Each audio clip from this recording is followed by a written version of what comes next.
Nissan is in serious trouble. Previously a representation of dependability and affordability, this automaker is currently witnessing the decline of its reputation. Is this the start of Nissan's demise in the United States? Nissan established a reputation for producing dependable automobiles at competitive prices. But these days its inventory is overflowing dealership lots. The car maker is struggling to rebuild its reputation after it suffered a severe blow. Will Nissan as we know it end as a result of this? Why did Nissan go so wrong? Is it changing customer demands, poor leadership choices, or the caliber of their cars? More significantly, what effects does this have on auto buyers and owners nationwide? Let's examine the real cause of Nissan's downfall. What's going on? Nissan used to be a well-known brand, associated with affordability, innovation, and dependability. However, today, a large number of Americans are abandoning the brand. It's difficult to believe that the same car maker that brought us the cherished Rogue and Altima might now be in danger of going bankrupt. What went wrong then? How did Nissan drop so quickly and so far? The statistics present a bleak image. Nissan has seen a startling 70% decline in its profits. Dealerships are overloaded with unsold cars, some of which have been sitting around gathering dust for more than 200 days. To exacerbate the situation, Nissan recently declared a sharp 25% reduction in worldwide production, a move that shows a lack of demand for its cars in addition to financial strain. This is a serious crisis, not just a difficult time. To make matters worse, Nissan reported a loss of $60 million in just the previous quarter. The pandemic and supply chain interruptions have surely contributed to Nissan's problems, but the underlying reasons go far deeper. The brand's current problems are a result of a combination of poor market strategy, poor management, and a failure to adjust to changing consumer preferences. What does this signify, however, for American auto buyers? More significantly, how did a once dominant brand get to where it is now? The magnificent days of Nissan. To comprehend the extent of Nissan's downfall, it's worthwhile to go back to its prime. For many years, American families looking for dependable, reasonably priced cars chose Nissan. While the Rogue earned its position as one of the most well-liked small sport utility vehicles available, the Altima established itself as a mainstay in suburban driveways. Nissan was establishing trust in addition to producing automobiles.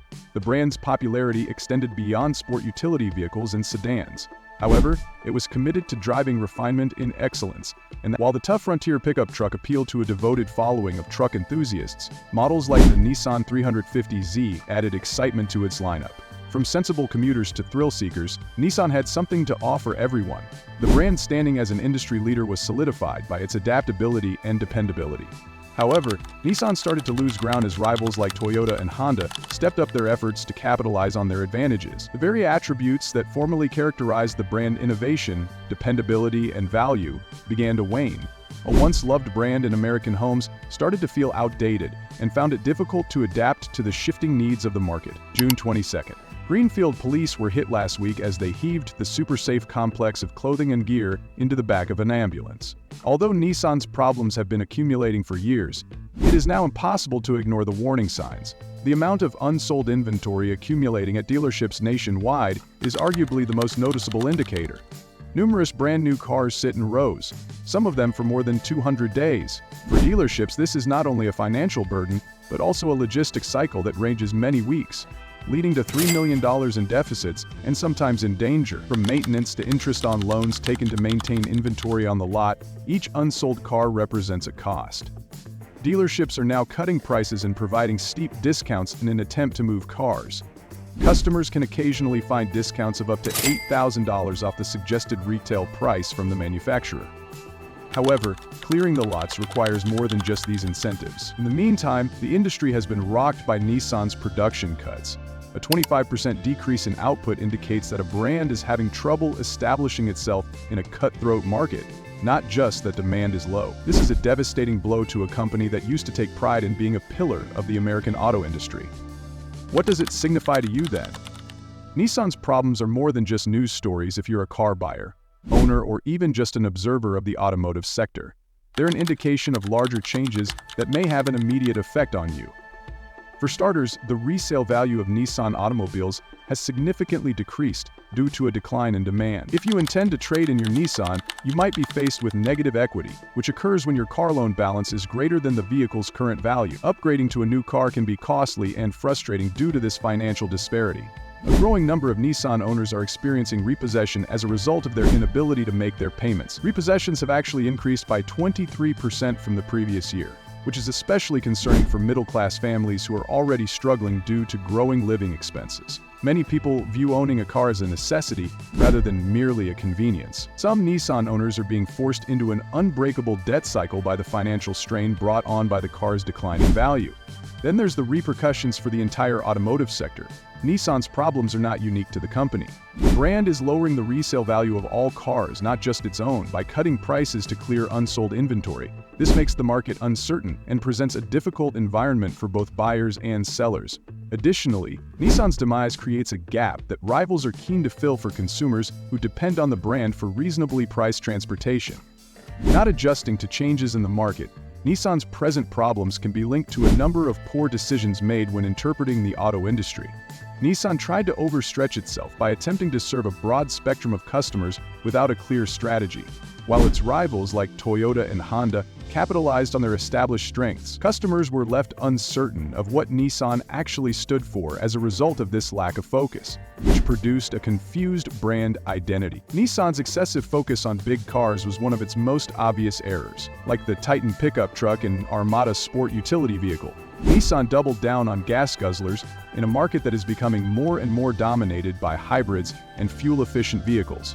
In light of rising fuel prices and growing consumer interest in eco-friendly vehicles, this decision was especially tone-deaf. Nissan kept producing big, inefficient models that were no longer popular with the public, while Americans were switching to smaller, more efficient vehicles or looking into hybrid alternatives. The cost of these cars further compounded the issue. Nissan used to be renowned for providing reasonably priced options, but now its models, such as the Pathfinder and Maxima, are priced in ranges that directly rival those of luxury brands. These days, buyers considering a Nissan sedan or sport utility vehicle in the $30,000 price range contrast it with models from Hyundai, Toyota, and even entry-level luxury brands. In these head-to-head comparisons, Nissan frequently loses to rivals with better design, technology, and fuel efficiency. A brand that was formerly praised for its value proposition now finds it difficult to defend its high prices. The lost potential of the Leaf. With the introduction of the Nissan Leaf in the year 2000, Nissan was once a leader in the electric vehicle market.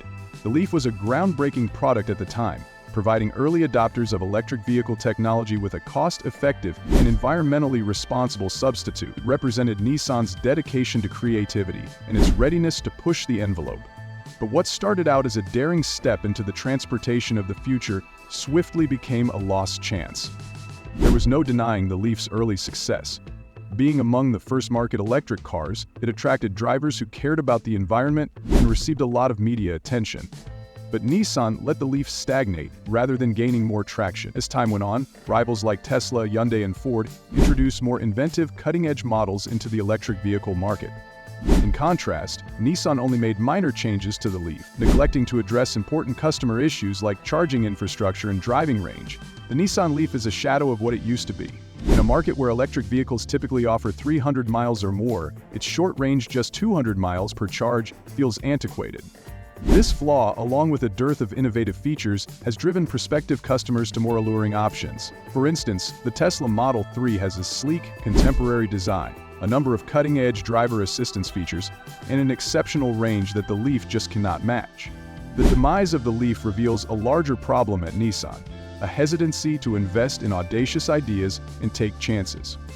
Although rivals have accepted the challenge of developing innovative electric cars, Nissan has continued to excessive caution, apparently unwilling to invest the funds required to maintain its lead. The company's early lead in the electric vehicle market was lost due to this cautious strategy, and it is now finding it difficult to stay relevant in a field that is becoming more and more competitive. Concerns about outsourcing and quality. With a large amount of its manufacturing occurring in Mexico, Nissan has become more and more dependent on outsourced production in an attempt to reduce costs and maintain its competitiveness. Although this tactic has temporarily reduced costs, it has also brought about a number of problems that have damaged the brand's reputation and undermined consumer trust. Quality control is among the most important problems with outsourcing. When compared to cars made in the US or Japan, vehicles made in areas with cheaper labor costs are frequently thought to be of lower quality. Regretfully for Nissan, reports of recalls and reliability problems in some of its models have only served to confirm this impression. These quality issues have been especially detrimental to a brand that used to take pride in its dependability. Consider the Nissan Sentra, for instance. Once a well-liked option for consumers on a tight budget, the model's poor materials and uneven construction quality have drawn criticism in recent years. Similar issues have been raised regarding the gearbox and general durability of Nissan's Rogue, one of its best-selling sport utility vehicles. Many consumers are now wondering if Nissan still embodies the dependability they have grown accustomed to from Japanese automakers. As a result of these problems, Nissan has also faced logistical difficulties as a result of outsourcing. Due to its reliance on global supply chains, the business is susceptible to disruptions like those brought on by geopolitical tensions and the global pandemic. Production has been delayed, expenses have gone up, and in certain situations, dealerships are now short on inventory to satisfy demand as a result of these disruptions. Although Nissan is not the only company dealing with these issues, it is especially vulnerable to these risks because of its reliance on outsourcing. For Nissan, the choice to put cost-cutting ahead of quality has resulted in a vicious cycle. Consumer confidence declines as quality issues increase, which lowers sales and revenue. This further exacerbates the problems that have led to the company's downfall by forcing it to make additional cuts. The impact of the ripple effect on rivals, Nissan's mistakes have not only hurt its own business but also given its rivals a chance to prosper.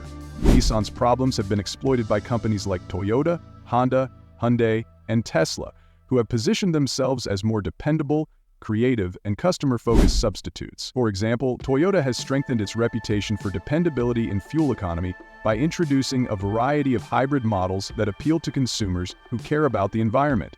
Customers looking for a vehicle that strikes a balance between performance, sustainability, and practicality are increasingly choosing the Toyota RAV4 Hybrid. Honda has similarly concentrated on its core competencies, launching vehicles like the Honda CR-V Hybrid that offer outstanding dependability and value.